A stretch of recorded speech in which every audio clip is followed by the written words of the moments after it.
જય માતાજી મિત્રો, હું છું અઠીશ અને તમે જોઈ રહ્યા છો અઠીશ વ્લોગ। આજે હું તમને લઈ જઈશ એક એવી મસ્ત સફર પર। વિડીયોના અંત સુધી બન્યા રહેજો। આવા જ વિડીયો જોવા માટે મારી ચેનલને સબસ્ક્રાઈબ ના કરી હોય તો સબસ્ક્રાઈબ કરી દેજો।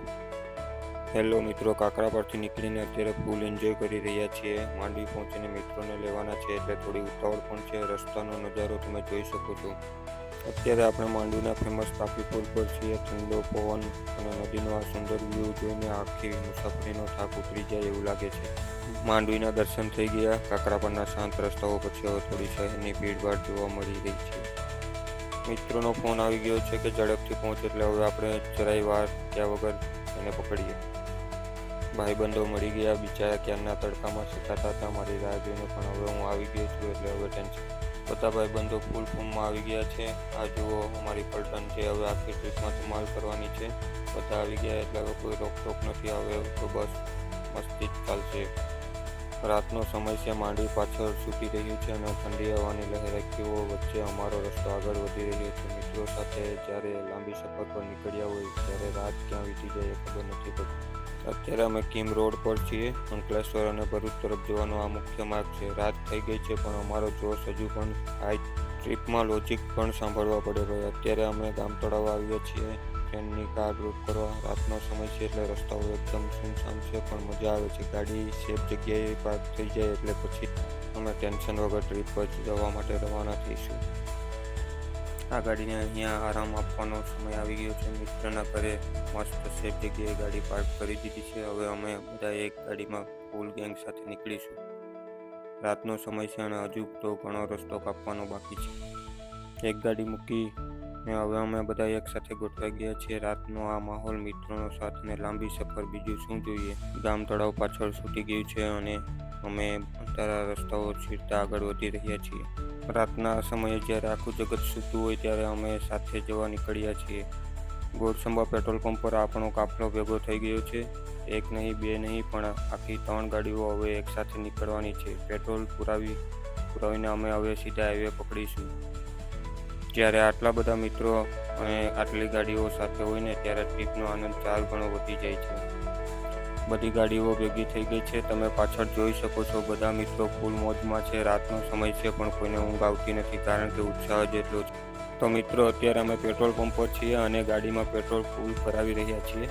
લાંબી સફર હોય અને રસ્તામાં કોઈ તકલીફ ના પડે એટલે ટેન્ક ફૂલ હોવી બહુ જરૂરી છે। તો મિત્રો પહેલાં મારી ગાડીમાં પેટ્રોલ ભરાવી લેશું, પછી વારાફરતી બીજાની બી ગાડીમાં પેટ્રોલ ફૂલ ટેન્ક કરાવવાનું છે। આ મિત્રો મારી ગાડીમાં ટાંકી ફૂલ કરી રહ્યા છે અને પેટ્રોલ પંપ પર કામ કરે છે। તો આપણે જોઈ શકો છો કે મારી ગાડીની ટાંકી ફૂલ થઈ ગઈ છે। પેટ્રોલ ઉપર આવી રહ્યું છે। ટાંકી ફૂલ થતાં 4500નું પેટ્રોલ આવ્યું છે। હવે બીજી ગાડી લઈ આવશું અને બીજી ગાડીની ટાંકી ફૂલ કરશું। બધી જ ટાંકી ફૂલ કરવી પડશે કેમ કે બહુ લાંબો રસ્તો છે। આપણા જિજ્ઞેશભાઈની ગાડી આવી ગઈ છે। હવે એ ગાડીમાં ટાંકી ફૂલ કરાવી દઈશું અને પાછળ આપણા કમલેશભાઈની ગાડી બી છે, એની બી ટાંકી ફૂલ કરાવવાની છે। તો જેટલું પેટ્રોલ આવે એટલું ભરવાનું છે ગાડીમાં। તો આપણા જિજ્ઞેશભાઈની ગાડીની ટેન્ક ફૂલ થઈ રહ્યું છે અને ફૂલ થઈ ગયું છે, એમાં પણ પેટ્રોલ ઉપર આવી રહ્યું છે। તો આ ગાડીમાં પણ પેટ્રોલની ટાંકી ફૂલ થઈ ગઈ છે। હવે કમલેશભાઈની ગાડી લઈશું અને એની ટાંકી પણ ફૂલ કરાવી દઈશું। તો કમલેશભાઈની ગાડી હવે કમલેશભાઈએ આગળ લઈ લીધી છે પેટ્રોલ પુરાવવા માટે। લાસ્ટ ગાડીમાં પણ પેટ્રોલ ભરવાનું ચાલુ થઈ ગયું છે। તમે જોઈ શકો છો મીટર અને પેટ્રોલ ટાંકીમાં જાય છે। કમલેશભાઈની ગાડીમાં પણ ટાંકી ફૂલ કરી દીધી છે। પેટ્રોલ પણ પુરાઈ ગયું અને અમારી ફોટોગ્રાફીને મસ્તી પણ પતી ગઈ। અહીંયા તો બધા એવા કલાકારો ભેગા થયા છે, રસ્તો ક્યારે કપાઈ જાય એ ખબર જ ન પડે। હવે અમે અહીંયાથી સીધા રવાના થઈશું કિમ। હજુ તો ઘણું જોવાનું બાકી છે। વિડીયોને લાસ્ટ સુધી જોજો।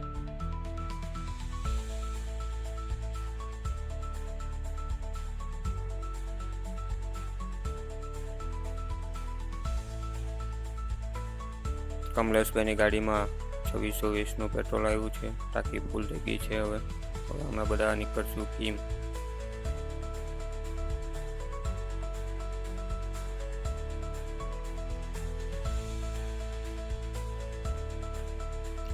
કોટસંબા પેટ્રોલ પંપથી અમે હવે રવાના થઈ રહ્યા છીએ. ગાડીઓની ટેન્ક ફૂલ થઈ ગઈ છે અને હવે અમારો 3 ગાડીઓનો કાફલો કીમ તરફ આગળ વધી રહ્યો છે. રાતના આ સુમસામ રસ્તા પર જ્યારે અમારી આ 3 ગાડીઓ એકસાથે નીકળે છે ત્યારે નજારો જોવા જેવો છે. હવે અમારું લક્ષ્ય છે કીમ અને ત્યાંથી સીધા એક્સપ્રેસ વે, કારણ કે હવે સફર વધુ રોમાંચક બનવાની છે. તો અમે આવી ગયા છે કીમ 4 રસ્તા અને ત્યાંથી આપણે નેશનલ હાઈવે પર જઈશું અને ત્યાંથી એક્સપ્રેસ વે પર. કીમ 4 રસ્તા પરથી અમે નેશનલ હાઈવે ઉપર ચડવા માટે તૈયાર છીએ અને નેશનલ હાઈવે પર ચડી ગયા છીએ. એક્સપ્રેસ વે પર અમે એન્ટ્રી લઈ લીધી છે અને અત્યારે અમે ટોલ ગેટ ક્રોસ કરી રહ્યા છીએ. અહીંથી રસ્તો એકદમ સીધો અને ક્લિયર છે. રાતના 9 વાગ્યાનો સમય છે પણ એક્સપ્રેસ વે પર રોનક જ અલગ છે. ટોલ તો ભરાઈ ગયો છે. હવે અહીં બધી ગાડીઓ થંભી છે કારણ કે અમારી આખી ગેંગને ફરી એકવાર ભેગા થઈને આગળનો પ્લાન બનાવવો. સફળ હવે નેક્સ્ટ લેવલ પર જવાની છે. હાઈવેની લાઇટો અને અમારી 3 ગાડીનો સાથ. હવે અમે જે બ્રિજ પરથી પસાર થઈ રહ્યા છીએ એ છે ભરૂચનો શાનદાર નર્મદા કેબલ ટેજ બ્રિજ. રાતના સમયે આ બ્રિજ લાઇટિંગ અને આ વિશાળ કેબલ્સ જોઈને એવું લાગે છે કે જાણે અમે વિદેશમાં ડ્રાઇવિંગ કરી રહ્યા હોઈએ. લાંબી ડ્રાઈવ પછી હવે થોડા આરામ તો જોઈએ જ, એટલે અમે રોકાયા છીએ હાઈવેની આ મસ્ત હોટલ પર. રાતનો સમય છે પણ અહીંની રોનક કંઈક અલગ જ છે. બધી ગાડીઓ પાર્ક કરી દીધી છે. તમે જોઈ શકો છો આ ગેંગને રસ્તામાં જેટલી મસ્તી કરી છે હવે એટલી જ ભૂખ પણ લાગી છે. અત્યારે અમે જઈ રહ્યા છીએ હોટલની અંદર. મોડી રાતનો સમય છે, ઠંડો પવન છે અને હવે ગરમા ગરમ જમવાનું મળશે એટલે સફરની મજા ડબલ થઈ જશે. લો ભાઈ, અમે તો બેસી ગયા મંચ પર. હવે બસ ગરમા ગરમ જમવાનું રાહ છે. અહીં કોઈ ફોનમાં વ્યસ્ત છે તો કોઈ ભૂખને કારણે ગંભીર થઈ ગયું છે.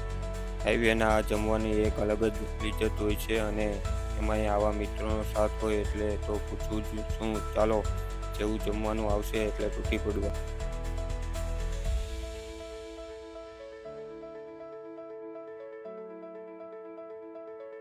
જુઓ આ લોકોને, જરાય શરમ જેવું નથી. ભાઈબંધ ભૂખ્યો બેઠો છે અને આ લોકો જમવા માંડ્યા. હું અહીં બેઠો બેઠો બસ એમના ચહેરા અને થાળીઓ જોઈ રહ્યો છું. વેઇટર ભાઈ, જલ્દી મારો ઓર્ડર લાવો, નહીંતર આ લોકો મને કંઈ વધવા નહીં દે. તમે જોઈ શકો છો આ થાળીનો નજારો. જેટલી આતુરતાથી મેં રાહ જોઈ હતી એનો બદલો વસૂલ થઈ ગયો છે. ભોજન એકદમ શુદ્ધ અને દેશી છે. હવે જમ્યા પછી એક મસ્ત છાશનો ગ્લાસ એટલે ડ્રાઇવિંગ માટે ફરીથી એનર્જી આવી જશે. તો ચાલો મિત્રો, જમવાનું ઠંડુ થાય એ પહેલાં હું શરૂ કરી દઉં છું. જિગ્નેશનું બસ ચાલે તો આખી હોટલ આજે અમને ખવડાવી દે. આ જુઓ, આગ્રહ કરવાની રીત તો જુઓ. એક બાજુ ભૂખ લાગી હતી અને બીજી બાજુ જિગ્નેશનો પ્રેમ. પણ આ તો ભાઈબંધીની મજા છે, જ્યાં ના પાડો તો પણ પ્રેમથી ખવડાવવાવાળા મિત્રો. પેટ પૂજા તો એકદમ જોરદાર થઈ ગઈ. જિગ્નેશે જે રીતે આગ્રહ કરીને જમાડ્યા છે એના પછી હવે વારો છે આ હિસાબ ચૂકવવાનો. જમી લીધા પછીનો આ સંતોષ અને મિત્રો સાથેની આ મોડી રાતની મહેફિલ ખરેખર પૈસા વસૂલ છે. હવે અમે હોટલમાંથી નીકળી રહ્યા છીએ અને ગાડી તરફ જઈશું. આ મિત્ર આપણી પાછળ રહી ગયા હતા બિલ ચૂકવવા માટે. જુઓ આ કલાકારોને જમીને પેટ તો ભરાઈ ગયું પણ હજુ મન નથી ભરાયું. અત્યારે હોટલ શ્રી ખેતેશ્વરની બહાર ફોટોનો એવો રાઉન્ડ ચાલ્યો છે કે જાણે કોઈ મોટું શૂટિંગ ચાલતું હોય. ફોટા પડાઈ ગયા અને મેમરી પણ બની ગઈ. હવે વારો છે એક્સપ્રેસ વે પર ફરીથી સવાર થવા. તો અમે ચડી ગયા છીએ એક્સપ્રેસ વે પર.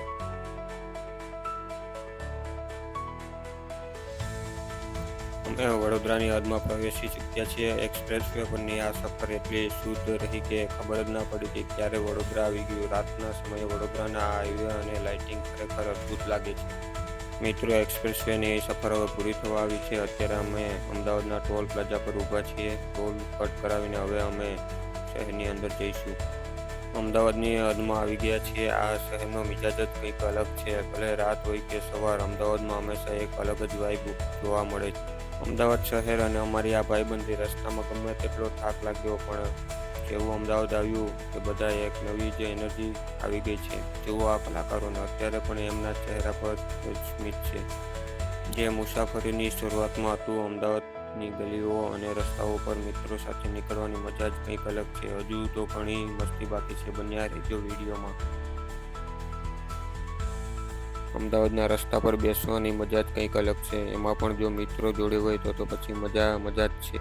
અમદાવાદની મજા માણી લીધા પછી હવે અમે નીકળી ગયા છીએ ગાંધીનગર તરફ. અમદાવાદથી ગાંધીનગરનો આ રસ્તો એકદમ શાનદાર છે. અમદાવાદથી નીકળ્યા પછી ગાંધીનગર એન્ટ્રી થતાં જ તમને વાતાવરણમાં ફેરફાર લાગશે.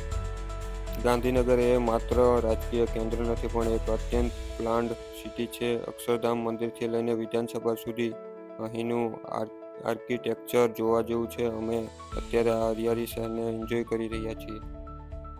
Welcome to Gandhinagar. અમે આવી ગયા છે ગાંધીનગરમાં.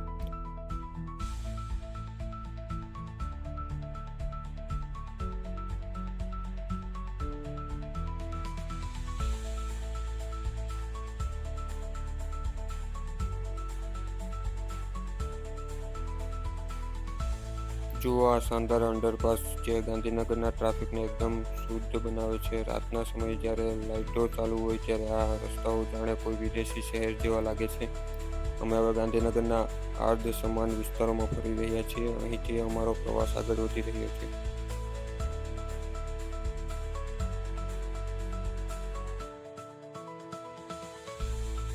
આ રાતના રજળપાટમાં હવે વારો છે ચાનો. ગાંધીનગરની બહાર અત્યારે અમે ચાની લારી શોધી કાઢી છે. આ સમયે ચા પીવાની જે મજા છે ને એ સવારની ચામાં પણ નથી હોતી.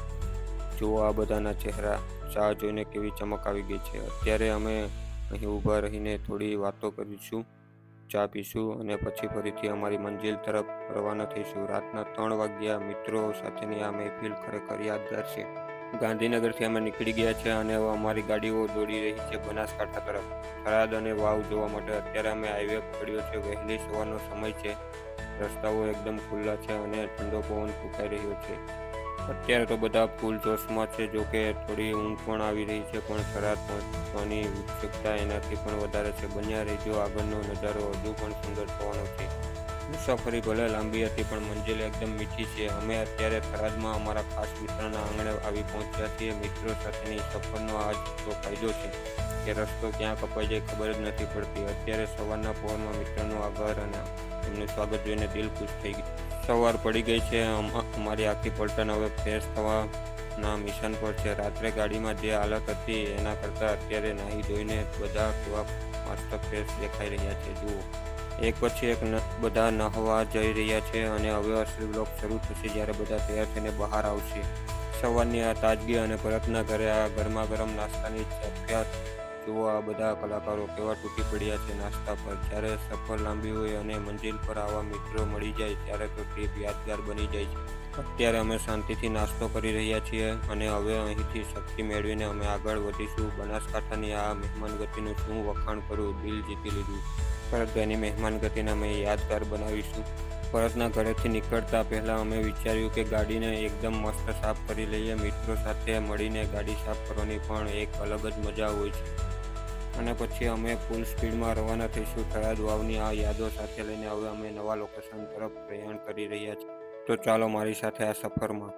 મિત્રો, આખરે લાંબી સફર, રાતનો ઉજાગરો અને મિત્રોની મસ્તી પછી અમે પહોંચી ગયા છીએ અમારા પરમધામ ધરણીધર ઢીમા. અહીં પહોંચતા જ જે શાંતિ અને પોઝિટિવિટી અનુભવ થાય છે એ શબ્દોમાં વર્ણન કરવું મુશ્કેલ છે. આ જે જગ્યા છે જેના માટે અમે આખી રાત ગાડી દોડાવી છે. મંદિરના શિખરના દર્શન થતાં જ બધો થાક ઓગળી ગયો. હવે અમે ભગવાનના દર્શન કરીશું. ધરણીધર ભગવાનના દર્શન કરીને અમે બહાર આવ્યા. ત્યાં જ અમારી નજર મંદિરની બાજુમાં આવેલા પાણીના કુંડ પર પડી. તમે જોઈ શકો છો બધા મિત્રો અટકીને પાણીની અંદર જોઈ રહ્યા હતા. કહેવાય છે કે આ પવિત્ર જગ્યાઓ સાથે ઘણા પ્રાચીન રહસ્યો જોડાયેલા હોય છે. પાણીની શાંત સપાટી નીચે શું છે? શું અહીં કોઈ ખાસ માછલીઓ છે કે પછી કોઈ જૂની માન્યતા? બધાના ચહેરા પર એક કુતૂહલ છે, જાણે પાણીની અંદર કોઈ છુપાયેલું રહસ્ય અમને બોલાવી રહ્યું હોય. ખરેખર ઢીમાની આ ધરતી પર ડગલે ને પગલે કંઈક નવું જાણવા મળે છે. પાણીમાં ઘણી માછલીઓ, કાચબાઓ, ઘણું બધું છે. તમે નરી આંખે જોશો તો તમને કાચબા ને એવું બધું દેખાશે. પાણીમાં ઘણા બધા કાચબાઓ છે. ચાલો મિત્રો, દર્શન થઈ ગયા. હવે અમે ઢીમાથી નીકળી રહ્યા છીએ. તમે જોઈ શકો છો રસ્તાની આજુબાજુ નાની નાની દુકાનો અને ભક્તોની ભીડ પાછળ છૂટી રહી છે અને અમે આગળ વધી રહ્યા છીએ. આ ટ્રીપમાં ભક્તિ પણ થઈ અને ભાઈબંધો સાથે મસ્તી પણ. હવે પછી આ તો બસ ટ્રેલર હતું, અસલી પિક્ચર તો હજુ બાકી છે. ડીમામાં દર્શન કર્યા પછી હવે અમારી ગાડીઓ વળી છે એક એવા રસ્તે જ્યાં ભારતની શાન અને સરહદની ગાથા જોડાયેલી છે. અમે જઈ રહ્યા છીએ નડાબેટ, ભારત પાકિસ્તાન બોર્ડર. શું અમે પાકિસ્તાન બોર્ડર પાર કરી શક્યા? ત્યાં અમને કેવો અનુભવ થયો? 0 પોઈન્ટ એ નજારો કેવો હતો? આ બધું જોવા મળશે હવે પછીના વિડીયોમાં, તો જોવાનું ભૂલતા નહીં. નડાબેટ 0 પોઈન્ટની આકર્ષક સફર પાર્ટ 2 ટૂંક સમયમાં આવી રહ્યો છે. અત્યારે જ ચેનલને સબસ્ક્રાઈબ કરી લો જેથી તમે આ રોમાંચક સફર મિસ ના કરી શકો.